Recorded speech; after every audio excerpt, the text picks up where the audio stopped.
உலகே அதிர வைத்துட்டு இருக்கக்கூடிய அமெரிக்கா இஸ்ரேல் கூட்டு சேர்ந்து ஈரானை வெறித்தனமாக தாக்கிட்டு இருக்கக்கூடிய காட்சிகளையும் பார்த்தோம். அதுக்கு பதிலடி கொடுக்குற விதமாக ஈரானும் வெறித்தனமாக அமெரிக்க தூதரகங்களை தாக்குற விஷயங்களையும் பார்த்துட்டு இருக்கோம். இந்த தாக்குதலில் யாரும் எதிர்பார்க்காத ஒரு மிகப்பெரிய துயரச் சம்பவம் என்ன அப்படின்னா, ஈரானோட உச்சபட்ச தலைவர் அலி காமேனி பட்டிருக்கிறார். அவரோட சேர்ந்து ஒரு 48 பேர் அந்த துறைகளில் சேர்ந்த எல்லாருமே பட்டிருக்காங்க.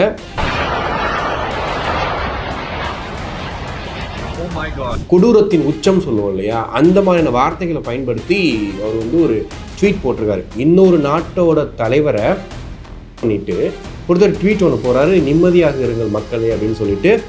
இந்த ட்வீட்டும் அவங்க பண்ண இந்த காரியம் ஈரான் மக்களை கொந்தளிக்க வச்சிருக்கு. இதை தாண்டி பாகிஸ்தான்ல அமெரிக்க தூதரகத்தை சுக்குநூறாக நொறுக்கி இருக்கு ஈரானோட ட்ரோன்கள். இதை தாண்டி இன்னைக்கு துபாயில் ஒரு குடியிருப்புல நேற்று ஒரு பயங்கரமான வீடியோ ஒன்று கூட பார்த்தோம். துபாயோட குடியிருப்புகளில் ட்ரோன் தாக்குதலில் பார்த்தோம்.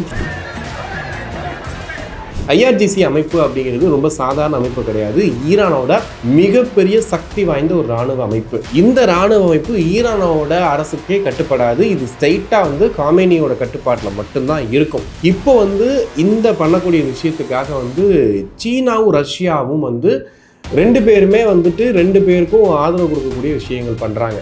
ஸோ இவங்க களமிறங்கிறதுக்கான வாய்ப்புகள் இருக்குன்னு சொல்கிறாங்க. யோசிச்சு பாருங்க.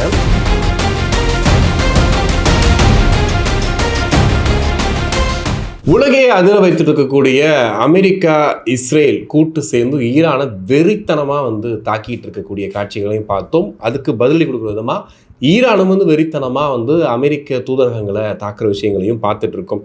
இந்த தாக்குதலில் யாரும் எதிர்பார்க்காத ஒரு மிகப்பெரிய துயரச் சம்பவம் என்ன அப்படின்னா, ஈரானோட உச்சபட்ச தலைவர் அலி காமேனி கொல்லப்பட்டிருக்கிறார். அவரோட சேர்ந்து ஒரு 48 பேர் அந்த துறைகளில் சேர்ந்த எல்லாருமே கொல்லப்பட்டிருக்காங்க. அதை தாண்டி குடும்பத்தோடு அலி காமேனி கொல்லப்பட்டிருக்காருன்றதான் ஒரு பெரிய துயரமான செய்தி. அவருடைய பேரன் பேத்தி வரைக்கும் கொல்லப்பட்டிருக்காங்க அப்படிங்கிறது.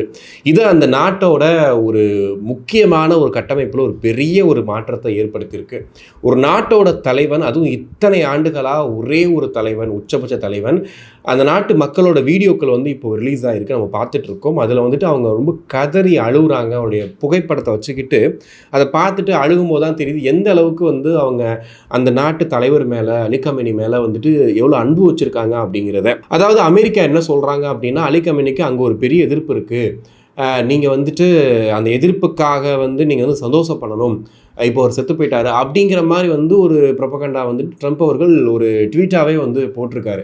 அந்த ட்வீட்டில் சொல்லப்பட்ட விஷயங்கள் எல்லாமே பார்த்தீங்கன்னா கொடூரத்தின் உச்சம் சொல்லுவோம் இல்லையா, அந்த மாதிரியான வார்த்தைகளை பயன்படுத்தி அவர் ஒரு ட்வீட் போட்டிருக்காரு. இன்னொரு நாட்டோட தலைவரை பண்ணிட்டு ஒருத்தர் ட்வீட் ஒன்று போறாரு, நிம்மதியாக இருங்கள் மக்களே அப்படின்னு சொல்லிட்டு.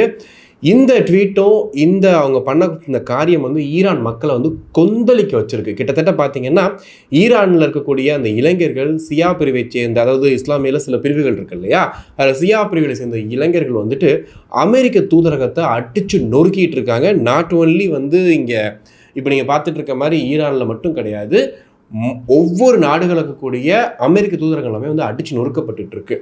இதுக்கான முக்கியமான காரணம் என்ன அப்படின்னா, ஈரானோட இதயத்தை நொறுக்கிட்டாங்க அப்படிங்கிற மாதிரி தான் அலி காமேனியோட அந்த உயிரிழப்பை பார்க்குறோம். இப்படி பதில் தாக்குதல் பார்த்தீங்கன்னா நடந்துக்கிட்டே இருக்குது. இப்போது ஈரான்லேருந்து ஒரு ட்ரோன் வச்சு தாக்குற அளவுக்கு பார்த்தீங்கன்னா அமெரிக்கா வெகு தூரத்தில் இருக்கிறதுனால அமெரிக்காவுக்கு சொம்படிக்கக்கூடிய சில நாடுகள் இருக்கு இல்லையா, அவங்க எல்லாரையும் தொடர்ந்து தாக்க ஆரம்பிச்சிருக்காங்க. இப்போ அபிதாபியில் முக்கியமான ஒரு கச்சா எண்ணெய் கிடங்கில் ட்ரோன் தாக்குதல் நடந்திருக்கு. அது கிட்டத்தட்ட பார்த்தீங்கன்னா அந்த நாடையே நாசமாக்கிடும், அந்த அளவுக்கு ஒரு பெரிய தாக்குதல். ஆனால் இப்போ தீயணைப்புகள் போய் கட்டுப்பாடாக அந்த இது மாற்றிட்டாங்க. பட் இருந்தாலுமே அந்த ஆக்சிடென்ட் ஒரு பெரிய இம்பேக்டை அங்கே ஏற்படுத்தியிருக்கு. இதை தாண்டி பார்த்தீங்கன்னா பாகிஸ்தானில் அமெரிக்க தூதரகத்தை சுக்குநூறாக நொறுக்கி இருக்கு ஈரானோட ட்ரோன்கள். இதை தாண்டி இன்னைக்கு துபாயில் ஒரு குடியிருப்பில் நேற்று ஒரு பயங்கரமான வீடியோ ஒன்று கூட பார்த்தோம். துபாயோட குடியிருப்புகளில் ட்ரோன் தாக்குதலில் பார்த்தோம். ஸோ இந்த மாதிரி இருக்கக்கூடிய வளைகுடா நாடுகள் எல்லாத்தையுமே ஈரானை தாக்குறாங்க. ஒரே ஒரு காரணம் என்ன அப்படின்னா, நம்ம நாட்டோட தலைவரை இவ்வளவு அசால்ட்டாக துரோகத்தால் வீழ்த்திட்டாங்க. அதுக்காக அவங்க பயன்படுத்திய அந்த முறையே பார்த்திங்கன்னா ரொம்ப ஹையர் டெக்னாலஜின்னு சொல்லிட்டு வெளியே சொல்லிக்கலாம். பட் ரொம்ப வந்து உத்து பார்த்தோம் அப்படின்னா அது ரொம்ப சீப்பான ஒரு விஷயத்தை வச்சு அவரை வந்து முடிச்சிட்டாங்க. இது ரொம்ப ரொம்ப வந்து அந்த ஈரான் மக்களை வந்து அடுத்து என்ன செய்யறது அப்படின்ற மாதிரி ஒரு யோசனை உண்டு பண்ணிருச்சு. பட் இருந்தாலுமே இப்போ ஈரான் கையில் எடுத்திருக்கக்கூடிய ஒரு பெரிய விஷயம் என்ன அப்படின்னா, அமெரிக்கா இஸ்ரேலுக்கு ஒரு பெரிய ஒரு தூக்கமில்லாத இரவுகளை கொடுக்க போகுதுன்ற மாதிரி தான் இருக்குது. அதாவது ஐஆர்ஜிசி அமைப்பை வந்து இப்போ களமிறக்கியிருக்காங்க. அந்த களமிறக்கிறதை தாண்டி அதோட தலைவராக வந்து யார் இருக்காருன்னா பிரிகேடியர் அகமது வகதி அப்படிங்கிற வந்து இப்போ நியமிச்சிருக்காங்க. இப்போ ரீசெண்டாக நடந்த அட்டாக்ல வந்து பார்த்தீங்கன்னா இதுக்கு முன்னாடி இருந்த முகமது பாக்கூர் வந்து கொல்லப்பட்டார். அவருக்கு அப்புறமா வந்து இப்போ வந்து பிரிகேடியர் அகமது வகதி வந்து பொறுப்பேற்றிருக்காரு. இவரை பற்றி சொல்லணும் அப்படின்னா இந்த ஐஆர்ஜிசி அமைப்பை பற்றி சொல்லும் போதே பார்த்தீங்கன்னா இவரோட பவர் உங்களுக்கு புரிய ஆரம்பிச்சிடும். ஐஆர்ஜிசி அமைப்பு அப்படிங்கிறது ரொம்ப சாதாரண அமைப்பு கிடையாது. ஈரானோட மிகப்பெரிய சக்தி வாய்ந்த ஒரு இராணுவ அமைப்பு. இந்த இராணுவ அமைப்பு ஈரானோட அரசுக்கே கட்டுப்படாது. இது ஸ்ட்ரைட்டாக வந்து காமேனியோட கட்டுப்பாட்டில் மட்டும்தான் இருக்கும்.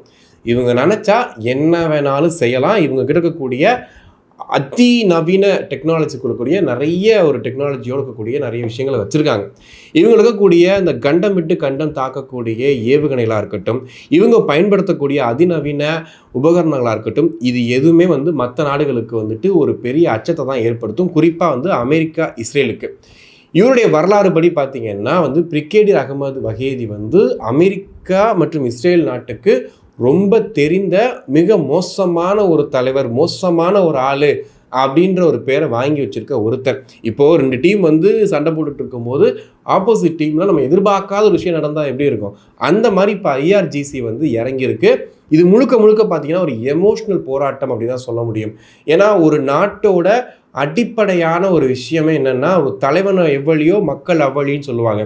ஸோ ஒரு தலைவன் என்ன ரூட்டில் போகிறானோ அதை தான் மக்கள் ஃபாலோ பண்ணுவாங்க. அப்படி தன்னுடைய மக்களை வந்து இந்த பருந்து கிட்டேருந்தெல்லாம் வந்து இந்த கோழி குஞ்சை வந்து கோழி காப்பாற்றும் இல்லையா, அந்த மாதிரி காப்பாற்றி வச்சுருந்த ஒருத்தரை வந்து நீங்கள் காலி பண்ணிட்டீங்கன்னும் போது இது வந்து எமோஷ்னலாகவே வந்து இறங்கி அவங்க வந்து பண்ண ஆரம்பிச்சிருக்காங்க. கிட்டத்தட்ட 2 லட்சம் வீரர்கள் வந்து இருக்காங்க. இப்போ அமெரிக்கா தூதரகங்கள் வந்து தகர்க்கப்பட்டுருக்கு. துபாயில் வந்து பெரிய தாக்குதல் நடந்துட்டு இருக்குன்னும் போது ஈரானால் எதையும் பண்ண முடியும் அப்படிங்கிற இடத்துக்கு வந்து ஈரான் வந்து முன்னேறி போயிட்டு இருக்காங்க. இப்போ ரீசெண்டாக ஒரு 1 மந்த்துக்கு முன்னாடி கூட நம்ம பார்த்தோம், அமெரிக்கா வந்து போர்க்கப்பல்களை நிப்பாட்டி ஈரானை வந்து தாக்குதலுக்கு ரொம்ப தயாராக இருந்தாங்க. ஆனால் ஒரு சின்ன டெக்னிக்கை பயன்படுத்தி ஒட்டுமொத்த போர்க்கப்பல்களையும் ஹேக் பண்ணி அது என்ன பண்ணியிருக்காங்கன்னா அந்த போர்க்கப்பல் செயல்பட முடியாத அளவுக்கு பண்ணுற அளவுக்கு ஈரான்கிட்ட டெக்னாலஜி இருக்குது. ஆனால் அப்படி இருந்துமே அவ்வளோ பாதுகாப்பாக உலகத்தில் மிக சக்தி வாய்ந்த தலைவர்னு பார்க்கப்பட்ட அல் கமேனி வந்து கொல்லப்பட்டிருக்காரு அப்படின்னா அப்போது பார்த்துக்கோங்க எந்த அளவுக்கு அமெரிக்கா இஸ்ரேலோட அந்த மூர்க்கத்தனமான தாக்குதல் இருக்கும் அப்படின்னு சொல்லிட்டு. இப்போ என்ன ஆகுது அப்படின்னா இஸ்ரேலோட மையமான பல இடங்களில் வந்துட்டு இப்போ வந்து ஈரானும் தாக்குதலை மேற்கொண்டு வர்றாங்க. ஆனால் இந்த மூமெண்ட்டை கண்டிப்பாக அமெரிக்கா இஸ்ரேல் வந்து எதிர்பார்த்துருக்கே மாட்டாங்க. ட்ரம்ப் எதிர்பார்த்துருக்கே மாட்டார். இதுக்கு இந்த சண்டைக்கு இப்போ பொதுவாக வந்து ஒரு டீக்கேல உட்காந்து பேசுகிறவங்க என்ன சொல்லுவாங்க அப்படின்னா, சண்டைக்கு என்னதாப்பா பிரச்சனை, ஏன்ப்பா இந்த சண்டையெல்லாம் பண்ணிகிட்டு இருக்காங்கன்னு பார்த்துட்டு இருக்கவங்களுக்கு ஒரு டவுட் இருக்கும். என்னென்னா ஈரான்னா அணு ஆயுதம் பண்ணுறாங்க, என்ன கேட்காம ஏன் பண்ணுற அப்படிங்கிறதான் ட்ரம்ப்போட ஒரு பெரிய கோபம். இதை தாண்டி என்னென்னா காமேனி ஏன் கொண்டீங்கன்னு கேட்டதுக்கு அவர் சொல்கிற பதில் என்ன தெரியுமா, என் உயிருக்கு வந்து ஆபத்து காமேனியால், அதனால தான் நான் கொலை பண்ணேன் அப்படின்னு. இதுக்கு முன்னாடி ஒரு 2 மாதம் முன்னாடி கூட பார்த்தீங்கன்னா அந்த போர் வந்து ஒரு உச்சகட்டத்துக்கு அடைஞ்சிச்சு. ஒரு 3ஆம் உலக போர் மாதிரி வந்துடுமோன்னு ஒரு இடத்துக்கு வந்துச்சு. அப்போ வந்து ட்ரம்ப் சொன்ன விஷயம் என்ன அப்படின்னா, நான் நினச்சா ஒரே நாளில் காமேனியை தூக்கிடுவேன் அப்படின்னு சொன்னார். அவர் என்ன நினச்சி சொன்னாருன்னு தெரியல. இந்த 2 மாத காலகட்டத்தில் திட்டம் போட்டு அவரை தூக்குன மாதிரி வந்து இன்றைக்கி அவரை கொலை பண்ணிட்டாங்க. இதில் இன்னும் வந்து இந்த போரை இன்னும் அடுத்த கட்டத்துக்கு இன்னும் பயங்கரமாக மாற்றுறதுக்கான ஒரு செய்தியும் வந்து வந்திருக்கு. என்ன அப்படின்னா இப்போ வந்து இந்த பண்ணக்கூடிய விஷயத்துக்காக வந்து சீனாவும் ரஷ்யாவும் வந்து 2 பேருமே வந்துட்டு 2 பேருக்கும் ஆதரவு கொடுக்கக்கூடிய விஷயங்கள் பண்ணுறாங்க. ஸோ இவங்க களமிறங்கிறதுக்கான வாய்ப்புகள் இருக்குதுன்னு சொல்கிறாங்க. யோசிச்சு பாருங்கள், ரஷ்யாவோட இராணுவப்படை, சீன இராணுவப்படை, இவங்க இந்த போருக்குள்ளே இவங்க யாருக்கு சப்போர்ட் பண்ணி இறங்கினாலும் சரி, மேக்ஸிமம் வந்து ஈரானை சப்போர்ட் பண்ணி இறங்கினாலுமே சரி, இது எந்த நிலைமையை கொண்டு போய் விடுங்கிறத நம்மளால் யோசிக்கவே முடியல. பிகாஸ் அமெரிக்காவை பொறுத்த வரைக்கும் ட்ரம்ப் அவர்கள் என்ன வந்தாலும் பார்த்துக்கலாம் அப்படின்ற ரேஞ்சில் இறங்கி அடிச்சிட்டு இருக்காரு. இஸ்ரேல் பற்றி நமக்கு ஆப்வியஸ்லி தெரியும், உலகத்தில் எவனுமே இருக்கக்கூடாது, நான் மட்டும்தான் வாழணும்னு நினச்சி வாழ்ந்துட்டு இருக்கான். இப்போ அவனும் வந்து இறங்கி அடிக்கிறான் அப்படின்னா இந்த 2 அரக்கர்கள் மத்தியில் இந்த மற்ற நாடுகளை விடுங்க, இப்போ ஈரானும் அவங்களுக்கு சண்டை, இதில் சாக போகிறது பொதுமக்கள், அது மட்டும் நல்லா தெளிவாக தெரியுது. ஏன்னா நேற்றுலாம் ஒரு பள்ளிக்கூடத்தை வந்து தகர்த்திருக்காங்க. கிட்டத்தட்ட 108 பேர், அதில் எத்தனை குழந்தைங்க எத்தனை ஆசிரியர்கள் அப்படிங்கிறது தெரியல. இந்த அளவுக்கு மூர்க்கமான மனித இனம் இவ்வளோ கேவலமாக போயிடுச்சான்ற அளவுக்கு இப்படி தாக்குதல் நடந்துக்கிற டைமில் இப்போ ரஷ்யாவும் சீனா உள்ளே இறங்கினா என்ன ஆகும், அது எந்த அளவுக்கு ஒரு பெரிய விஷயத்த இம்பேக்டை கிரியேட் பண்ணும் அப்படிங்கிறது தெரியல. இது கிட்டத்தட்ட 3ஆம் உலகப் போர் அப்படின்ற இடத்துக்கு நகர்ந்து போயிட்டுருக்குன்ற மாதிரி தான் தெரியுது. இதில் வந்து யார் வந்து பெரிய தப்பு பண்ணிட்டாங்க, நீங்கள் பேசும்போது இவங்க அவங்கன்னு சொல்கிறீங்க, யார் பெரிய தப்பு பண்ணிட்டாங்கன்னு நீங்கள் கேட்டிங்க அப்படின்னா ஆப்வியஸ்லி வந்து அமெரிக்க இஸ்ரேலோட மூர்க்கத்தனமான தாக்குதல் தான் முதல் காரணம். ஏன்னா ஈரான் வந்து தடுத்துக்கிட்டு இருந்தாங்க. ஒரு கட்டத்தில் அவங்க கோவப்பட்டு தான் வந்து ரிட்டனாக தாக்க ஆரம்பிக்கிறாங்க. இஸ்ரேல் வந்து தரமட்டம் ஆயிடுச்சு. கிட்டத்தட்ட வந்து போன போரில் கிட்டத்தட்ட தரமட்டம் ஆயிடுச்சு. ஆனால் அமெரிக்கா, நீ ஏன் தம்பி இப்போ கவலைப்படுற, நான் இருக்கேன் வான்னு சொல்லிட்டு இந்த வேட்டை நாயை வளர்ப்பாங்கல்ல, நம்ம வீட்டில் வந்துட்டு எதிரிகளை கொள்வது வேட்டை நாயை, அந்த மாதிரி இஸ்ரேலை வச்சு வளர்த்து இன்னைக்கு ஒரு மிகப்பெரிய தாக்குதலை சுயநலத்துக்காகவும் ஈகோவுக்காகவும் அப்பாவி பொதுமக்களையும் ஒரு நாட்டை நிலகுலைய செய்கிற வேலையை தான் வந்துட்டு இன்றைக்கி அமெரிக்கா இஸ்ரேல் வந்து பண்ணிகிட்டு இருக்காங்க. ஸோ இந்த இடத்துல இருந்து இந்த போர் அடுத்த கட்டத்துக்கு முன்னேறி போக போக என்ன ஆகுது அப்படின்னா, இப்போ துபாய், அபுதாபி, சவுதி அரேபியா இந்த நாடுகள் மேலேயும் வந்துட்டு ஈரான் தாக்குதல் மேற்கொண்டு வராங்க. முழுக்க முழுக்க கோவம் தான். ஏன்னா வந்து நம்ம நாட்டோட தலைவரை கொண்டுட்டாங்க அப்படின்னு சொல்லிட்டு அவங்க தாக்குதல் நடத்தக்கூடிய இடங்கள் தான் ரொம்ப மோசமாக இருக்குது. என்னென்னா, இப்போ சவுதி அரேபியாவில் கச்சா எண்ணெய் கிடங்கை வந்து தாக்குறாங்க அப்படின்னா, ஒருவேளை அந்த தீப்பத்தை வந்து இப்போ அணைச்சிட்டாங்க, ஒருவேளை அது வந்து ரொம்ப அதிகமான தீப்பிழமாக மாறி இருந்தால் என்ன மாதிரி விளைவுகளை ஏற்படுத்தியிருக்கும். இப்போ இந்த போர் காரணமாக பங்குச்சந்தையில் பெரிய வீழ்ச்சி வந்துருச்சு. இப்போ நாளை கழிச்சில் பார்க்கும்போது பெட்ரோல் டீசல் ரேட்டும் வந்து மாறுறதுக்கான வாய்ப்புகள் இருக்குது, இந்தியாவிலே உட்பட.